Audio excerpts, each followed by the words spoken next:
3, 2, 1.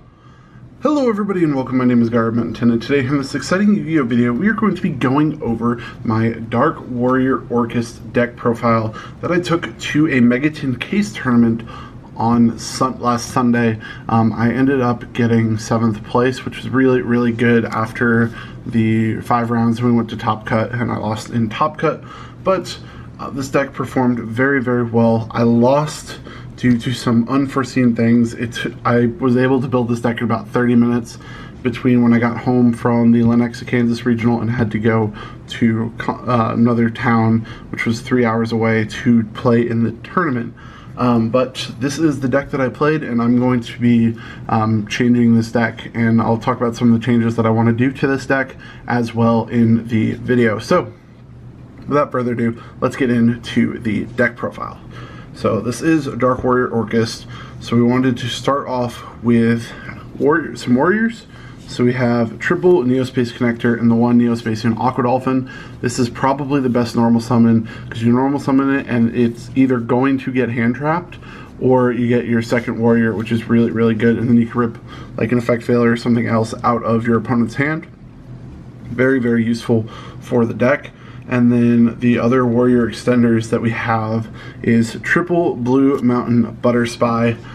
This card is amazing, and if you normal summon your connector, you get the Butter Spy as well.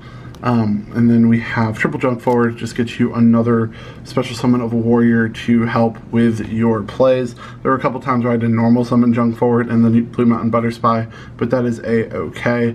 Another good warrior extender that we have, which is also a tuner, which will come up a little bit later with some of the other cards, is triple Crusadia or Borea. Level 3 tuner, this plus a level 4 is Yazi to help you go into Mare. If I didn't make a very critical mistake when I was building this deck in 30 minutes. But that's all of our 3-ofs. Then we're playing the 1 red layer because I could only find 1 in that 30 minutes. I may bump this up to 2 or 3 because this was a very good card. But I played 1. And then the last warrior in the deck is 1 Armageddon Knight. This card gets all of our secondary engines going. It's also a bait for a hand trap and some other stuff. And this card can be a starter, but it's not really a great starter. So we are playing 60 cards in this deck, and so we don't want to draw this really. I would play an Armageddon Knight, a Dark Grepher, which I'm planning on playing. I just couldn't find one, so I had to play a couple other random cards. And then moving on to our Orcust and our honorary Orcust cards, we played 3 Nightmare Corruptor Ibli. This was our other very good normal summon in the deck. If we did not have 2 warriors to go into our Isolde play, or it was game 2 and 3 and we saw that our opponent was siding, then we would normal summon this, give our opponent the Ibli, go into the Mermaid, and then do Orcust plays from there. This way, if our opponent controls this, they can't Nibiru us, which is kind of something the deck hurts with. And then the actual Orcust monsters, we're playing triple Orcust Nightmare, and then we're also playing triple Harp Horror, and then 2 Symbol Skeletons. I like this lineup a lot because I have issues with sometimes recycling cards because I'm not as experienced with the Orcust deck, and so I play this lineup that way. If I have some banished, I still have other cards in my deck that I can send to the graveyard and stuff. May cut this down a little bit depending on, like I may cut 1 Symbol, 1 Harp Horror, and then 1 Nightmare if I get more comfortable with the deck. But right now there were a lot of cases where I needed the second symbol, and it helped. So, and then our couple 1-of cards, I played 1 Orbital Hydrolander because I was at 59 cards and I didn't want to play 59, so I played 60. This card won me like 3 games, which is really amazing to see this I don't have a way to search this. To see this in my opening hand for like 3 games was really awesome. And then for some of our engines, we have Destrudo, which Destrudo's main focus is to summon out Yazi so we can summon Mare, make Boros Forward attack for game. And then another engine that we have that is, this is our going second play for the most part. And then going first, we actually played one Overtext Quatless, and one Ultimate Conductor Tyranno. And the reason why I'm playing this is because a lot of decks like to link summon, and something like Pendulums or another Orcust deck or stuff like that, when they summon out their monsters, if you flip them face down, they can't pendulum summon with it. So that's why I did this, and it's also really good, like if you draw the Destrudo and you're going second, having Boral Sword, Ultimate Conductor Tyranno, and Degrisu to attack for game is really, really good. So, but that is it for our monsters. We're playing a lot of monsters. But now moving on to the spell cards, we are playing Isolde, and so we played one Living Fossil, one Overdone Burial. We also played one Divided Sword Phoenix Blade, one Moon Mirror Shield, and then two different Dimension Reincarnations for 6 equip spells for the deck. We only need 4, but I was scared of drawing 2 equip spells at once, because it does happen. I do sometimes brick, which is just my bad luck. So I played 6 equip spells in case we drew 2 of them. And then we played 3 Reborn cards. We played triple World Legacy Succession. I'm not playing Ib in the extra deck, so someone's like, why are you playing triple Succession and not 1 Monster Reborn and 2 Succession? And I was like, I don't know, I built the deck in 30 minutes.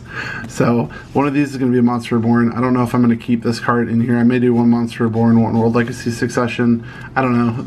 This is a card that may end up getting cut for more Warriors. And then we played, for search cards, 1 Rhoda, and then double Signet Mining. This searches out our starter cards, which is really, really good, and we can use it to bait a hand trap. Signet Mining is really good because it searches the ability, and you also get to discard, which you can discard any of the Orcust monsters that you drew to start some plays, which is really good. I'm going to include a 3rd Signet Mining. I just don't have one right now, so there's that.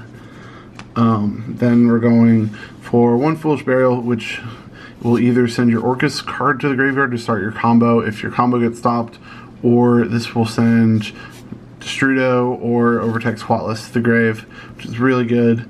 The one reasoning, this is going to be my 3rd Signet Mining once I get it, unless I cut some other cards. This was kind of good, but it only came up once because I only drew it once because it's a 1-of.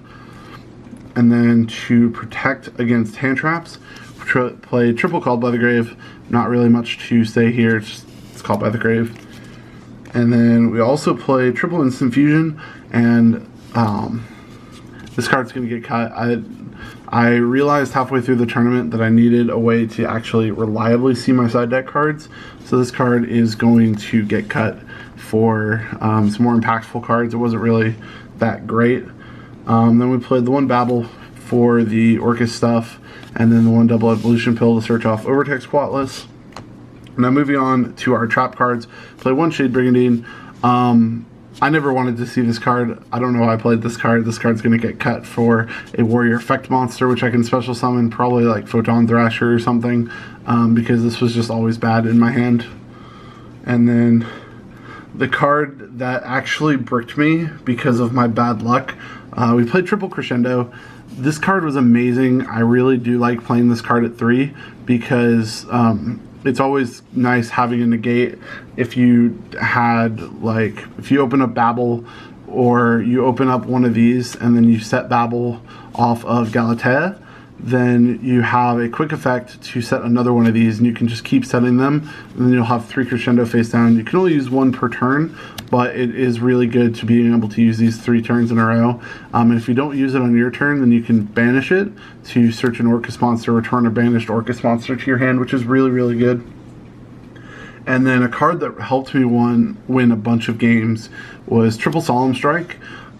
This card helped me almost beat Striker. I'll talk about my matches afterwards, but this card was really good, and I don't think I'm going to change these 6 traps.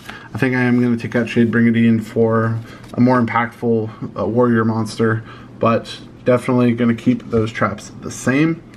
Moving on to the extra deck, we have my 1 token in my nice World Championship sleeve. Shout out to GaaraOf for the sleeves.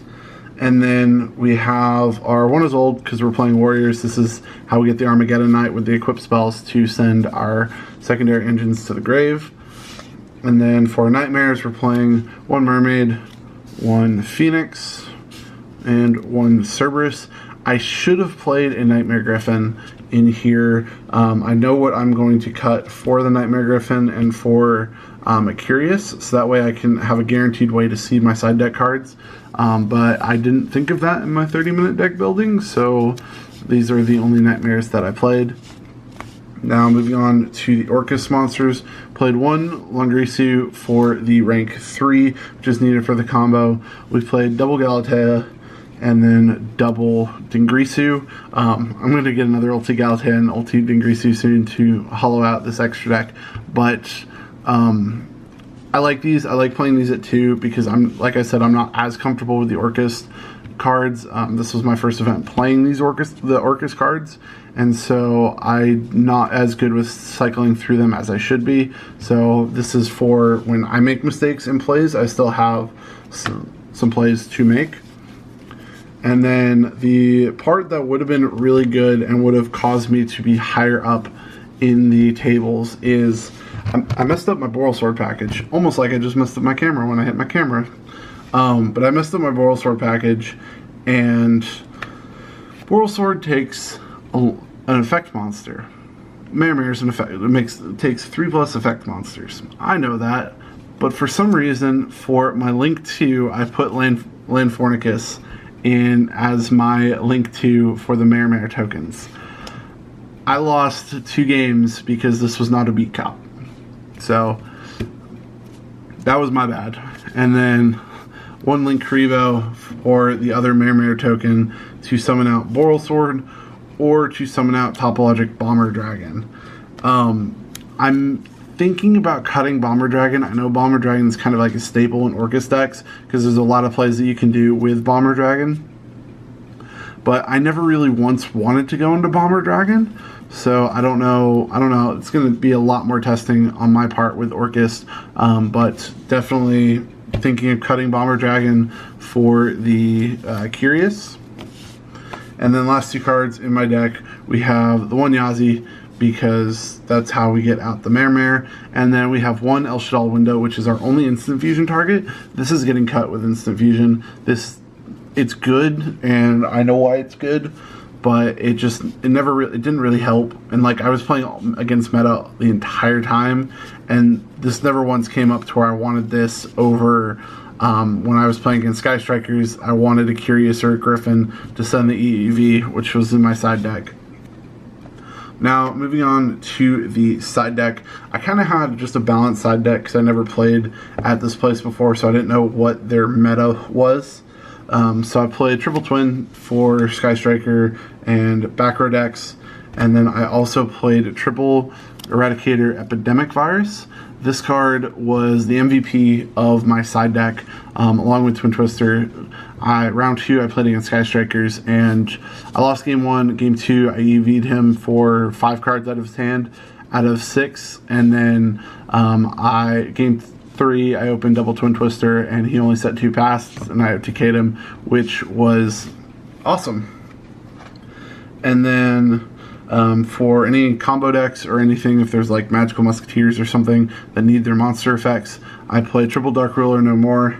And then for other combo decks, I played Triple Nibiru, which this didn't really come up at all, but I'm glad I had it just in case. And then I did play against an Orcust deck, so Triple Lancia did really help out. Now, if you guys were only here for the deck profile, that's it for the deck profile. I will be making changes to the deck in the next couple of weeks. I'm thinking about this as the deck that I'm going to bring to YCS Fort Worth, but we shall see. And now, kind of talk about a little bit of my matchups. So, round 1, I played against Pure Rockets, 2-0'd him.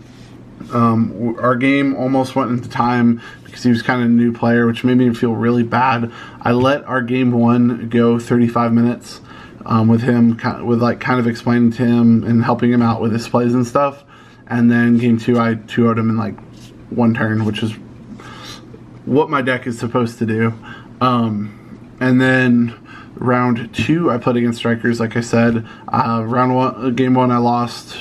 He was a good Striker player. And then game 2, I did full Orcust combo. I called by the Graved his 1 Ash which he saved for my mermaid, and then I did full Orcust combo, set EEV, which I opened up, and then EV'd him for 5 cards, double twin. Like my starting hand, game 3 was like 2 Twin Twisters, Called by the Grave, Ibley, and then like a discard that I didn't really care about. So I let him go first. I Twin Twistered his 2 back row, OTK'd him. Easy life right there. Round 3, I played against the guy who was putting on the case tournament, and he was playing striker, and this is where I realized that I couldn't play Moral Sword as easily. So game 1, we were going at it, and then I went to go for an OTK, and I was 100 attack points short. Really annoyed. And then he beat me in game 2 as well. Annoyed, but couldn't really do anything because that was all my fault with my deck building. And then round 4, I was supposed to play my brother, but they repaired it, so I played against the Cyber Dragon Orcust player. I won game 1, he won game 2, and then game 3, I forgot he was playing Cyber Dragons because game 2 didn't really summon Cyber Dragon stuff, he just did Orcust plays. And I forgot he was playing Cyber Dragons, and then he normaled core, went off, Mega Fleeted my stuff away. My fault. That was like my like 13th round of Yu-Gi-Oh! In 2 days. I wasn't used to that kind of like thinking. And then round 5, I played against my brother who was playing Altergeist, and we went 2-1. I won game 1, he won game 2, and then game 3 he bricked and I OTK'd him. Then we cut into top 8, and top 8, I don't remember the top 8 match. Oh no, so I played against Striker, and for the top 8 match, it was the guy who I lost to in round 3, and when I came to the game, he was really, like, he was visibly nervous playing against me. He was like kind of shaking a little bit and sweating, and he's like, dude, you almost beat me, like, I've never seen you before here, because I'd never been to this place before, and he's like, you come in with this like 60 card madness deck and almost beat me, and the only reason I won is because you built your deck wrong. And he's like, dude, you're amazing, let's do this. And so we played it out, and I made a mistake going into time. I went into battle phase too fast and forgot he had a Widow Anchor set, and so he beat me in time. It happens. But yeah, that was my tournament experience. I had a lot of fun. I ended up getting 7th place, which is after the 5 rounds, which was really good. And I look forward to doing more Orcust deck profiles and kind of exploring the Orcust deck before it gets hit on the next ban list. But yeah, guys, that's going to be it for this video. I hope you guys did enjoy. If you guys did, make sure to smash the like button, subscribe if you guys are new, and there will be a combo tutorial somewhere. There'll be a combo tutorial for this deck coming up probably tomorrow. So if you guys are excited, subscribe, and we'll see you guys next time. Peace out.